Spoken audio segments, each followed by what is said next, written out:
Dobrodošli v oddaji Preprosto o odnosih. Sva Urška in Luka in danes bova z vami govorila o nasilju. Luka, nasilje.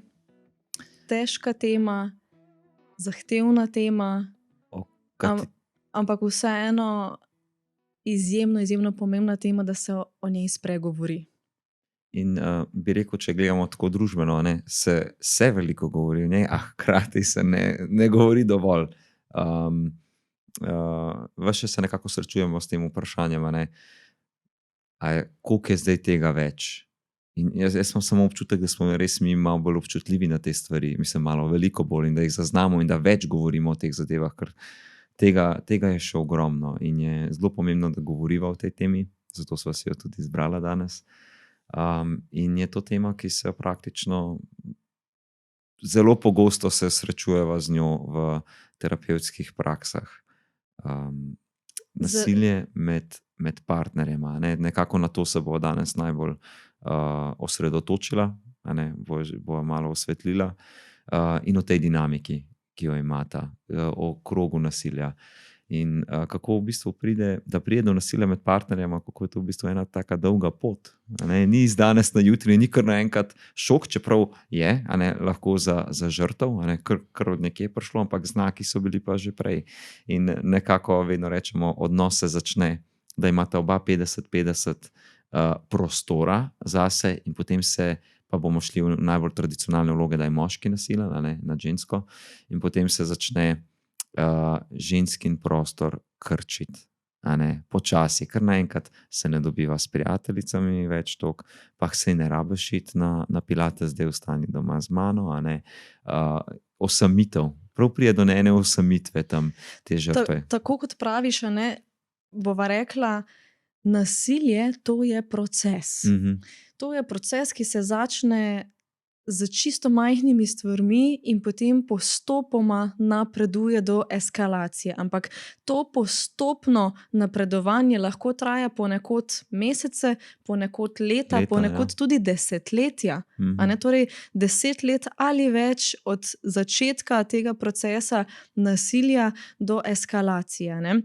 In bova rekla, začne se že z malimi stvarmi. In vedno, ko ženska, tako, če sva rekla, da bova ostala pri neki tradiciji, da je moški storilec, ženska žrtev, in za vsako situacijo, ko ženska stopi korak nazaj, torej, ko reče, v redu temu moškemu, pri vsaki meji, kateri dovoli, da jo moški prestopi, da moškemu zeleno luč, da lahko z tem početjem nadaljuje. Vedno več moči. In na koncu imamo tako, da, tako kot si že omenil, je videti šok s strani ženske. Zakaj? Ker pomembno je vedeti, da so te oblike manipulacije, torej psihološko nasilje, ker pač imamo več vrst nasilja, fizično, psihološko ali čustveno, spolno, tudi finančno. Te oblike nasilja se med sabo dopolnjujejo in nadgrajujejo in tudi sodelujejo z sabo. In veliko žensk ne prepozna, kakšni so simptomi psihičnega nasilja. To, da, tako kot si omenil, moški reče, se pilates ni za tebe, pilatesa ti ne rabiš. Poglej, tvoja prijateljica me ščuva, oziroma te ščuva proti meni. Ni dobra prijateljica. Kot da mora izbirati, Kot da mora njega izbirati. ali neko drugo stvar. Tako. In že prvič, ko pride recimo lahko do kakšnega takšnega izsiljevanja in potem popusti ona, in potem lahko pride do grožnje in popusti, in potem lahko pride do zmerjanja in popusti. Vedno več se tukaj daje moči temu partnerju. Je pa zanimivo, kako to, da mu kar da ta prostor. Bova rekla, da ta ženska je enkrat že bila v vlogi, ko je morala stopiti korak nazaj. Ponavadi, zdaj tako, glede na klinično prakso in tudi raziskave, vidimo, da žrtve nasilja so eno vrsto nasilja že enkrat doživele, ponavadi v otroštvu, v mladostništvu. Enkrat je ta ženska kot žrtev že morala stopiti korak nazaj, morala utihniti, morala zadržati svoje mnenje in morala počakati, da mine. A ne, to ni Zdržati z vsem tem. izdržati za vsem tem. In to ni, da v bistvu se tej ženski zdaj prvič nasilje dogaja. In to vemo tudi midva veva iz klinične prakse, terapevtske prakse, da ponavadi, ko imamo žrtve nasilja, nikoli ne govorimo samo o tem izoliranem dogodku nasilja, ampak vedno pogledamo za nazaj. A ne. Potem tudi iz kakšnih vzorcev je ta oseba prihajala. Ali je tam bila tudi ena mama, ki je bila tiho, ki je morala biti tiho, ne reagirati, in potem ta ženska kot otrok je že morala dobiti ene vzorce, kaj pomeni biti ženska v svetu, kaj pomeni biti ženska ob enem moškem, a ne, kako se V obnašati. odnosu.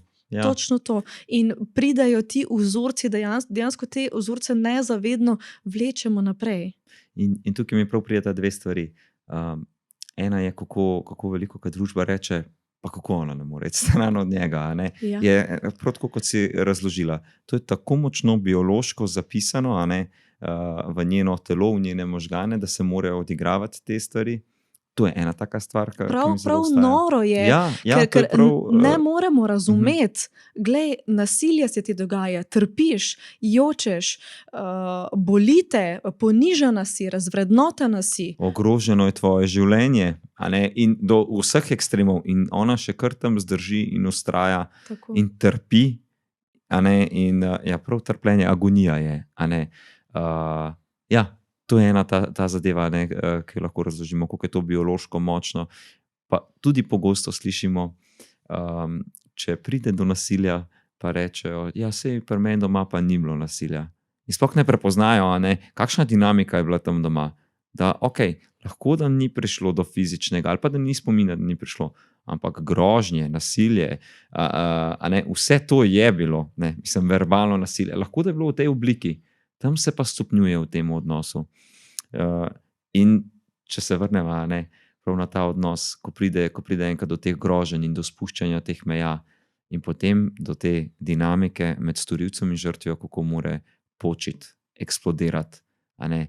In ko to poči in eksplodira med njima, ko prideta do te točke, da je on udar, odrine, zdavi, a ne, karkoli, kako se vse potem sprosti. In kar naenkrat so neki medeni tedni in se imajo lepo in njemu je žal in gre rože kupiti in se ona ve, koliko je njemu hudo in obljublja, da nikoli več ne bo teh stvari naredil, v bistvu pa naslednjič pride do iste dinamike. A ne? Temu rečemo krog nasilja. Točno to. A ne, in vedno se odigrava, tako kot si zelo lepo omenil, to odigravanje, preigravanje, nasilje, ugodje, nasilje, ugodje. In ugodje je to obdobje medenih tednov, tako kot praviš, a ne? On se skesa. Njemu je res žal v tistem trenutku, Ja, ko to govori, ampak globoko v sebi on ne obžaluje. Zakaj? Ker naslednjič, ko pride do enega psihičnega pritiska pri njemu, on ne more odreagirati drugače in udari še enkrat.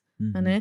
In bomo rekli, zelo pomembno je, ker rečemo, včasih slišim, ja, za nasilje sta vedno odgovorna dva.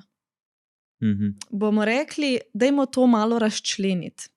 Za nasilje je vedno in izključno odgovoren tisti, ki izvaja nasilje. Storilec. Torej storilec. Je pa res, da je od ženske odvisno, ali se bo to nasilje nadaljevalo ali se bo ustavilo. Ker če se recimo pri epizodi nasilja, a ne, ženska ustavi in reče, ok, prvič, zadnjič, nikoli več. Grem na svidenje, zame več ne obstajaš. A ne? Je to čisto eno drugačno vzdušje, kot da če rečemo, slab dan je imel. Težko mu je, veliko stvari se je nabralo, v službi pritiskajo na njega. Res sem jezikala, preveč. Ja, preveč, v bistvu sem si kar malo zaslužila. Sem si sama kriva. Če bi bila tiho, se to ne bi zgodilo.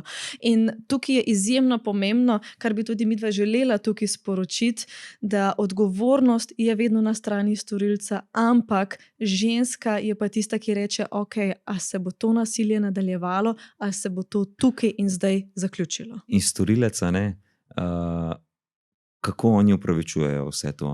Ja, ona me je res pripeljala do tega. In včasih je, mislim, ne me narobe razumeti, ampak dinamika je res taka, kakor da ona želi njega pripeljati do tega, da izbruhne, ker sta oba to kupeta v to. Odgovornost je seveda na storilcu, nima mahati, no, ali pa biti nasilen na kakršen koli način proti. Ampak on to upraviči na ta način, da ga je ona že pripeljala in da je rekel, ne, jaz rabim trenutek zase, in je ona pritiskala na njega in potem je on eksplodiral in potem je ona kriva. Ne, on je kriv, on se je na ta način odzval. Kljub temu, da sta oba v tem odnosu, za odnos sta odgovorna oba, za nasilje je pa odgovoren on. Tako. V tej tradicionalni vlogi, oziroma statistično več moških nasilnih. Tako. In tukaj bi se jaz navezala še na to, čeprav mogoče se ironično sliši, ampak takrat, ko se začne povečevati napetost med partnerjema, torej to je v obdobju po medenih tednov, torej medeni tedni so, on je sladek, on je pozoren, on je spoštljiv, pelje na izlet, pelje na morje, kupi kako... Povezana sta na vseh možnih načinih, na videz čudovit par. Sta spet kot eno, ampak to obdobje ne traja dolgo. In zelo hitro se slej ko prej začne prebujati ena napetost. In to v obeh, in v žrtvi, in pri storilcu. In to napeto stanje, napeto ozračje je tisto, ki včasih, oziroma večinoma, je nevzdržno. In to bi lahko rekli tako, kot da samo čakaš, da bo počilo spet. In včasih ženske, ki pridejo na terapijo, povedo, nisem mogla več zdržati tega pritiska in sem imela občutek, da sem ravno sprovocirala nek konflikt, neko tako situacijo, da je spet počilo. Ampak tukaj, da se razumeva, ne govorimo o tem, da ženska provocira nalašč, ampak to gre za nezavedne procese. Samo zato, se ne da zdržati s temi zadevami. Ne da se zdržati s tem in samo zato, da se sprosti.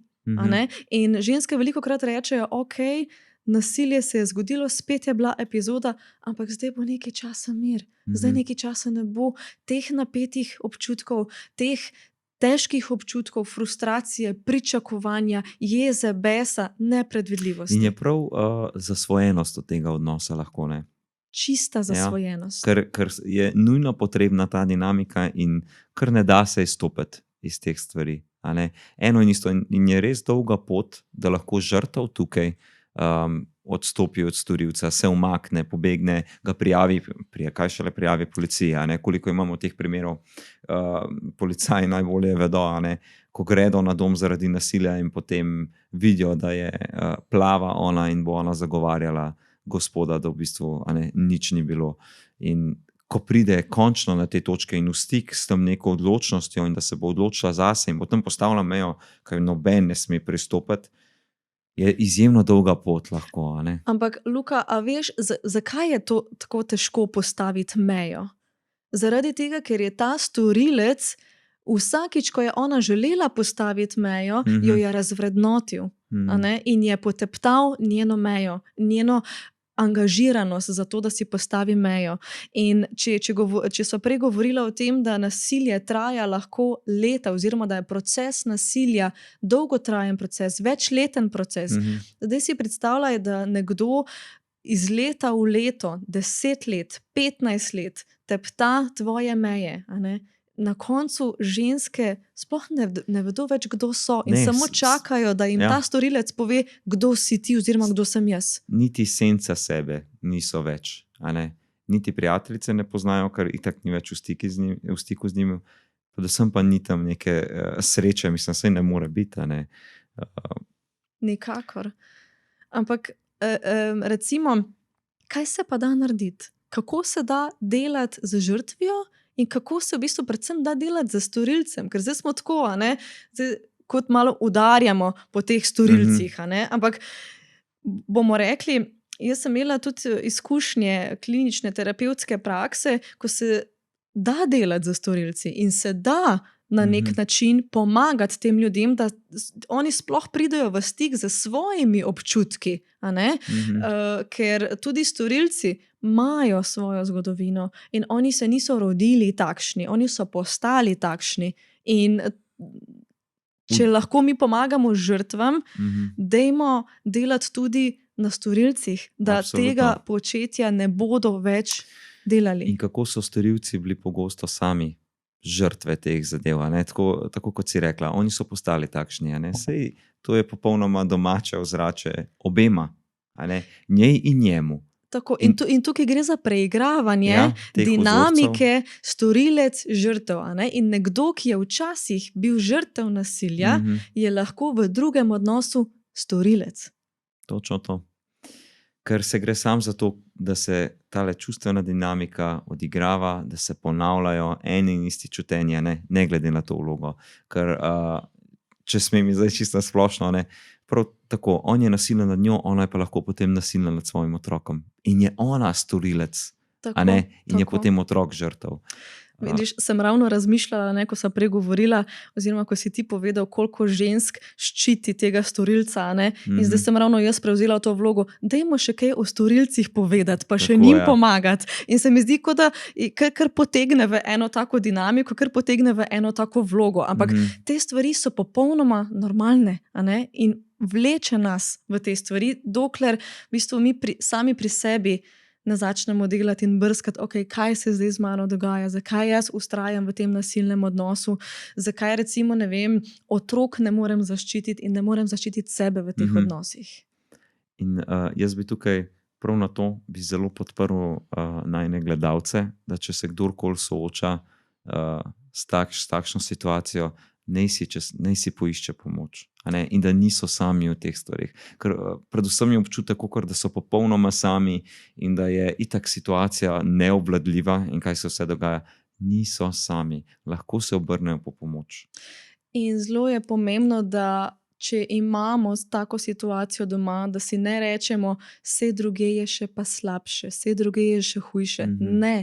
Nihče si ne zasluži živeti v takem nasilnem okolju, v okolju, kjer smo razvrednoteni, nespoštovani in neslišani. Ne rabi se stiskati zob.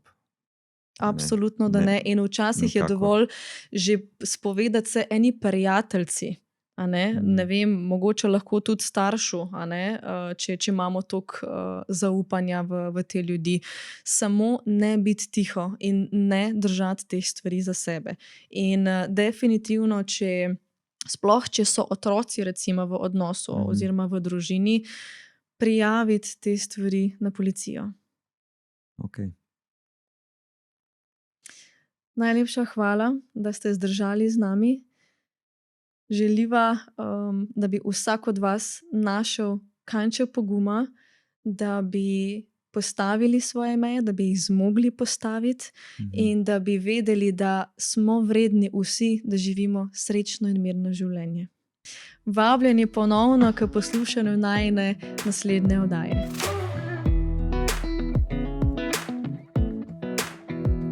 Come a little closer. I wanna dance with